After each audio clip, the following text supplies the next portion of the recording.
ஆதார் தயாரித்து ஜார்க்கண்ட் மாநிலத்தில் இருந்து திருப்பூருக்கு குழந்தை தொழிலாளராக பணிபுரிய அனுப்பப்பட்ட 5 சிறுமியர் ரயில்வே நிலையத்தில் மீட்கப்பட்டுள்ளனர். கேரளா செல்லும் ரயிலில் பயணித்த ஜார்க்கண்ட் மாநிலத்தைச் சேர்ந்த 5 சிறுமியர் திருப்பூர் ரயில்வே ஸ்டேஷனில் இறங்கினர். ரயில்வே போலீசார் சிறுமியரின் ஆதார் கார்டை பரிசோதித்த போது 18 வயது பூர்த்தியானது போன்று பிறந்த தேதி குறிப்பிடப்பட்டிருந்தது. ஆதார் கார்டு QR கோடை ஸ்கேன் செய்தபோது ஸ்கேன் ஆகவில்லை.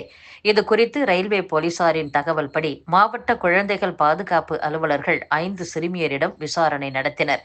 அதில் 5 பேரின் உண்மையான வயது 16 என்பதும் போலி ஆதார் கார்டு வாயிலாக திருப்பூருக்கு அனுப்பி வைக்கப்பட்டதும் தெரியவந்ததை அடுத்து அவர்கள் மீட்கப்பட்டனர்.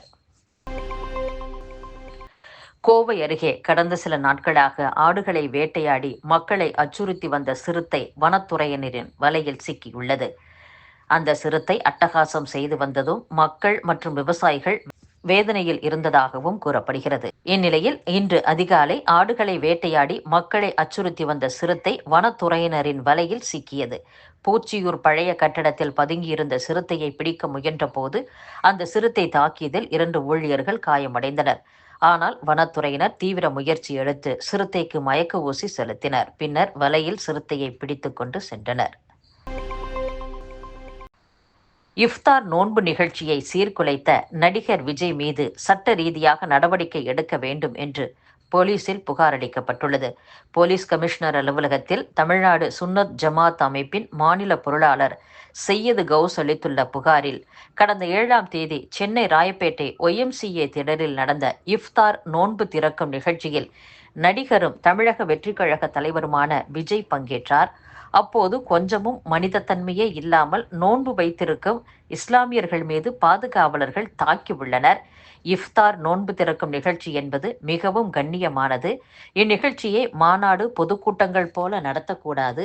ஆனால் விஜய் நடத்திய இஃப்தார் நிகழ்ச்சியில் நோன்புக்கு கொஞ்சமும் சம்பந்தமில்லாத ரவுடிகள் குடிகாரர்கள் பங்கேற்றது இஸ்லாமியர்களை கேவலப்படுத்தியதாக தமிழ்நாடு சுன்னத் ஜமாத் அமைப்பு உணர்கிறது. இனியும் இதுபோன்ற அத்துமீறல் செயல்கள் நடக்காமல் இருக்க விஜய் மீது சட்ட ரீதியாக நடவடிக்கை எடுக்க வேண்டும் என்று அந்த புகார் மனுவில் கூறப்பட்டிருந்தது.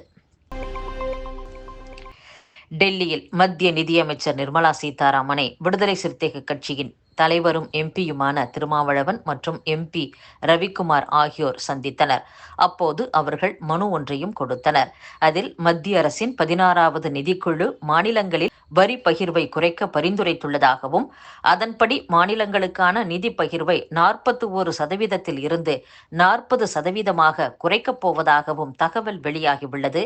மாநிலங்களுக்கான நிதி பகிர்வை 50% உயர்த்தி வழங்க வேண்டும். நிதி பகிர்வு குறைக்கப்பட்டால் மாநிலங்களுக்கான நிதி சுமை அதிகரிக்கும். எனவே மாநிலங்களின் நிதி பகிர்வை குறைக்கும் திட்டத்தை கைவிட வேண்டும் என்று அந்த மனுவில் குறிப்பிட்டிருந்தனர். திமுக மீதான வெறுப்பால் மக்களிடையே அதிமுகவுக்கு ஆதரவு பெருகி வருகிறது என்று அதிமுக முன்னாள் அமைச்சர் ராஜேந்திர பாலாஜி தெரிவித்துள்ளார்.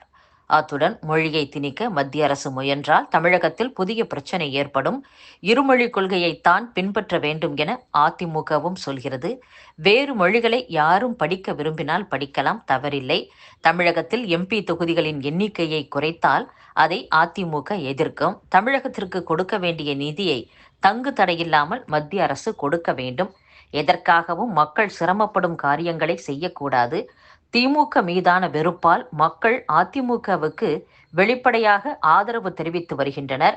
கூட்டணி குறித்து தேர்தல் நெருக்கத்தில் கட்சியின் பொதுச் செயலாளர் எடப்பாடி பழனிசாமி மட்டுமே முடிவெடுப்பார் என்றும் முன்னாள் அமைச்சர் ராஜேந்திர பாலாஜி பேசியுள்ளார். தொகுதி மறுவரையறை பிரச்சனையில் மத்திய பாஜக அரசு திமுகவை குற்றம் சாட்டுவது வேடிக்கையாக உள்ளது என்று விடுதலை சிறுத்தைகள் கட்சி தலைவர் திருமாவளவன் தெரிவித்துள்ளார். அமைச்சர் சிவசங்கர் செய்தியாளர்களை சந்தித்தார். அப்போது வட மாநிலங்களில் எத்தனை இடங்களில் மும்மொழி கொள்கை அமல்படுத்தப்பட்டுள்ளது, எத்தனை இடங்களில் இருமொழியை மட்டும் மாணவர்கள் படித்து வருகின்றனர், இது தொடர்பான புள்ளி விவரங்களை மத்திய அரசு வெளியிட வேண்டும் என்று வேண்டுகோள் விடுத்து கேள்வி எழுப்பினார் தமிழக அமைச்சர் தியாகராஜன். ஆனால் அது குறித்து எந்த பதிலையும் சொல்லாமல் அமைதி காக்கிறது பாஜகவும் மத்திய அரசும். பிழைப்புக்காக வடமாநிலங்களில் இருந்து தமிழகம் வரும் அம்மாநிலங்களை சார்ந்தோரின் குழந்தைகள் கூட தமிழகத்தின் அரசு பள்ளிகளில் படித்து வருகின்றனர். அவர்களுக்கு இங்கு எந்த பாதிப்பும் இல்லை. ஆனால் மும்மொழி கொள்கையை தமிழகம் விரும்புவது போன்றதொரு தோற்றத்தை உருவாக்குவதற்காக பாஜகவினர் கையெழுத்து இயக்கம் துவங்கியுள்ளனர். யாரும் கையெழுத்திட ஆர்வம் காட்டவில்லை. அரசியல் பரபரப்பிற்காக தமிழக பாஜக தலைவர் அண்ணாமலை ஏற்பாடு செய்திருக்கும் கேவலமான செயல்தான் கையெழுத்து இயக்கம் என்றும் அமைச்சர் சிவசங்கர் பேசியுள்ளார். அரசு சேவை சாரா மருத்துவர்களுக்கான பணியிட கலந்தாய்வில் வெளிப்படைத்தன்மையை கடைபிடிக்க வேண்டும் என்று தமிழ்நாடு உறைவிட மருத்துவர் சங்கம் வலியுறுத்தியுள்ளது. தமிழகத்தில் பல்வேறு ரயில் திட்டங்களுக்கு தேவையான நிலம் கையகப்படுத்துவதில் எழும் தாமதம் மாநிலத்தில் ஆளும் அரசின் தோல்வியின் வெளிப்பாடு என்று மாநிலங்களவையில் அதிமுக மூத்த உறுப்பினர் தம்பிதுரை குற்றம் சாட்டியுள்ளார்.